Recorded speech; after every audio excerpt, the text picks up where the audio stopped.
इकडे बघा, इधर देखिए एक बार। वो तो बात नहीं करता।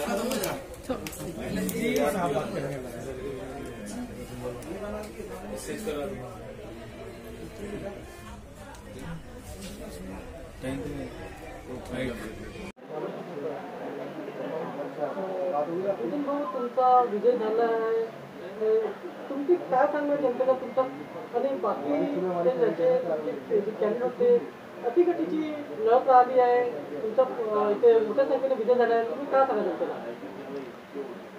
या ठिकाणी अटीतटीची निवडणूक होती हे तर मान्य आहे, यात काही शंका नाही, परंतु मशीन मनी आणि मॅनपॉवरचा वापर केला जाईल याची माहिती नव्हती।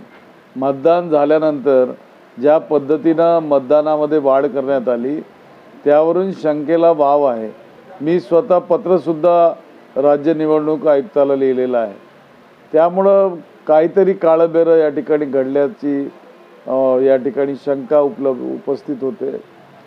मी धन्यवाद देऊ इच्छेन माझ्या मतदारसंघाच्या समस्त जनतेला की त्यांनी ही निवडणूक युद्धासारखी लढली आहे, योद्धा म्हणून त्यांनी लढली आहे।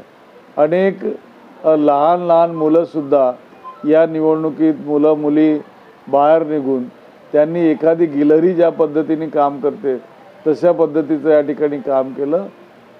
नाहीतर ही निवडणूक सोपी माझ्यासाठी नव्हती।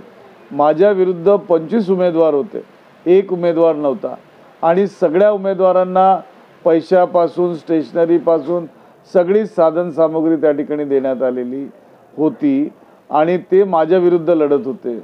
याचा अर्थ भारतीय जनता पक्षाने कशा पद्धतीचं चक्रव्यूह प्रत्येक उमेदवारांच्या विरुद्ध या ठिकाणी रचलेलं होतं ते आपल्याला दिसते। यावरून ही निवडणूक निश्चितच या वेगळ्या प्रकारची निवडणूक ठरलेली आहे। अनेक गोष्टी घडल्या त्या ठिकाणी, यादीमध्ये अनेक बोगस मतदान टाकण्यात आलं, जे लोक मरण पावलेले होते त्या मरण पावलेल्या व्यक्तींचे फोटो बदलवण्यात आले होते, आणि काही ठिकाणी तर नावामध्ये चक्क बदल करण्यात आला, फोटो तोच, पत्ता तोच, नंबर तोच, परंतु नाव वेगळं करण्यात आलं होतं। अशाही बाबी या ठिकाणी समोर आलेल्या आहेत। एकंदरीत ही निवडणूक पूर्णपणे मला तरी वाटतं की या ठिकाणी निवडणूक आयोगाने त्यांना संपूर्णपणे सहकार्य केलं आहे, त्यांच्या मदतीशिवाय हे शक्यच नाही आहे। आमच्या पक्षाचे नेते आज दिवसभर मुंबईत बसलेले होते, त्यांनी या संपूर्ण परिस्थितीचा आढावा घेतलेला आहे। यानंतर जेव्हा पक्षाची बैठक होईल त्या बैठकीत या सर्व बाबींवर चर्चा केली जाणार आहे। ही निवडणूक काही आम्ही सोपी घेतलेली नाही।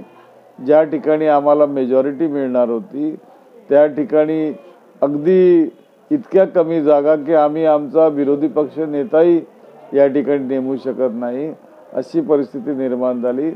त्यामुळं आम्हाला निश्चितपणे या सर्व बाबींकडे लक्ष द्यावं लागणार आहे। नितीन भाऊ, या चुनावामध्ये अटीअटीची निवडणूक झाली, अर्थात तुमचा मोठा असा विजय झाला। आमच्या चॅनलचा तुम्हाला शुभेच्छा।